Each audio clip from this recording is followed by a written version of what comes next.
time for our big board. Our team of insiders standing by live for more on this morning's top stories. And TJ Holmes is with us for our first story. We're talking about drinking and driving, but not alcohol. Kind of, sort of. We're talking about coffee. So here's the thing. New Jersey is considering a bill that would outlaw drinking coffee while you're behind the wheel. If the bill becomes law, what does it mean for Jersey drivers? It could mean a $200 to $400 fine for a first offense. For a sip of coffee? For a sip of coffee, up to $600 to $800 fine for a second and third offense. Now, we're focused on the drinking coffee aspect, but this bans all distracted driving. That's what makes it different from so many other laws in the country. So I can't put my mascara on either? You can't do that. But here's the thing about the law. It's written to say any activity unrelated to the actual operation of a car. What is that?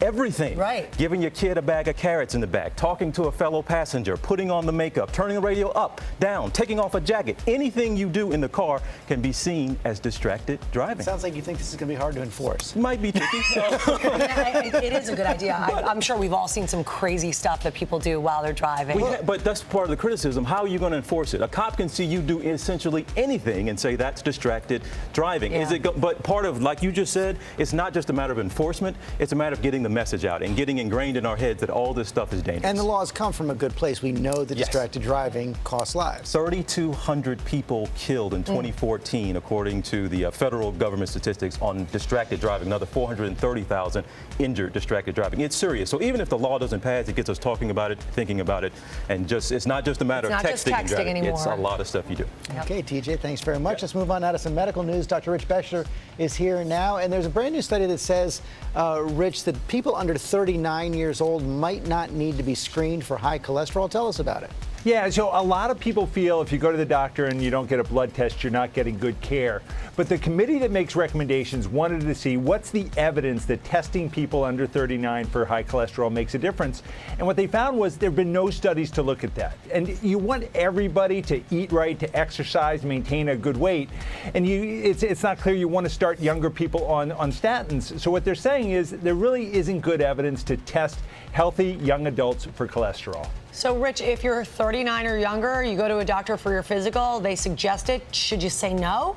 Well, I wouldn't say no, but I'd say why. And there are some reasons. There's certain medical conditions that can run in families that do make it worthwhile. But it shouldn't be one of these routine tests that you get your checkup, you talk to your doctor, and boom, they automatically check your cholesterol. But wait a second. This isn't like a mammogram, is it? I sort of would say, why not? Why not just get your blood checked? Well, it's recommended for kids that once between the ages of 9 and 11, they check your cholesterol to see if you have one of these family conditions. But then after that, the recommendations aren't that you don't start men until age 35, women until age 45, and then only if they have high risk of heart disease. You end up risking labeling people. And I've seen kids labeled with, oh, they have high cholesterol, when in fact you want everybody to be doing the same things, and you only want to do that test at a point where you're going to decide, okay, this is when you would start a statin, this is when you do something very different. It doesn't lead to good health, and there's no evidence that it really changes people's behavior. That makes sense. All right, ask why. All right, Dr. B, thank you very much. Moving on, we're going to talk about kids and cursing now. Is it okay to let your kids slip a little bit? The author of a new book argues that using profanity is actually good for us, even for our kids. Joining us now, clinical psychologist Dr. Elizabeth Lombardo. But before we get started, we want to show you a classic moment from one of my favorite movies. It's a little Christmas in August for you. Go ahead, roll them. Oh, fudge. Only I didn't say fudge. I said the word, the big one, the queen mother of dirty words, the F-dash-dash-dash word. What did you say? I mean, never sing gets that old. aloud, no. Never gets old. So I want to ask you, Dr. Lombardo, would that have been good for him if we had heard the real McCoy there? Is that okay for kids to say it? And if so, why? No, I don't think we want to encourage our children to swear. Poor Ralphie was so frustrated. What we want to do is give our kids the tools to express themselves and to regulate their emotion. Swearing has really aggressive undertones, and what we want to do is to help our children be assertive, to express themselves in a respectful way. Yeah, how about find a word that actually means what they're trying to say at the point. Right. I find with my kids the times that they do it, and we have not allowed it, but no. Like everybody slips, like you say. They're doing it more for effect, and they almost start laughing the minute they use the word. Yeah. And so what we want to do is say, what are some effective ways? If your child does verbally transgress, what are you going to do about it? Has anyone else experienced that? Yeah.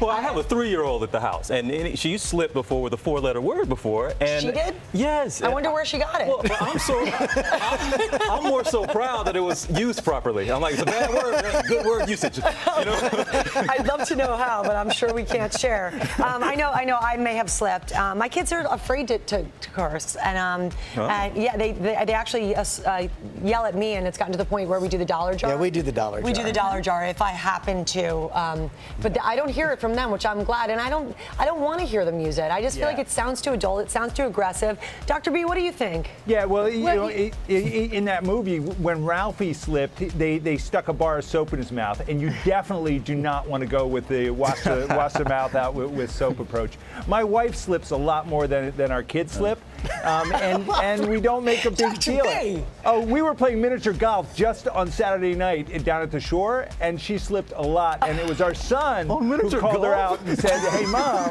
their kids are out." So, you set the standard, and everyone calls each other out when they blow Wow, it. Rich, if I threw my wife under the bus like that, I'd get in so much trouble. I'm going to be in big trouble. Yeah. I'm going to be in big trouble You after have a the nice show. smile when you say it, and she doesn't get the bar of soap. That's not the answer. So soap. end of the day, where do we stand on this? Is it ever okay for kids to use expressions like that? I personally say no. I prefer they wait until they're a little more adult. It's a personal thing. You want to communicate what your beliefs are to your children, and make sure that they abide by your rules.